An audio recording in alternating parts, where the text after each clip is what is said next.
ভারতের প্রথম কাচের তৈরি ব্রিজ উদ্বোধন হলো বুধবার তামিলনাড়ুতে। ভারত মহাসাগরের ওপর কন্যাকুমারীতে বিবেকানন্দ স্ট্যাচু মেমোরিয়ালের কাচের তৈরি ব্রিজটি উদ্বোধন হয়। ৭৭ মিটার লম্বা সমুদ্রের ওপর তৈরি হয়েছে এই ব্রিজটি। ভারতের প্রথম কাচের তৈরি ব্রিজ এটি। তিরুভুলার সঙ্গে স্বামী বিবেকানন্দ রক মেমোরিয়ালের যুক্ত করেছে এই ব্রিজটি।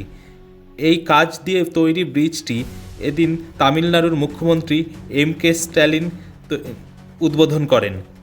এ বিষয়ে আরও জানতে কলকাতা সমাচার চ্যানেলটি লাইক করুন, সাবস্ক্রাইব করুন ও বেল আইকনটি প্রেস করুন। ধন্যবাদ।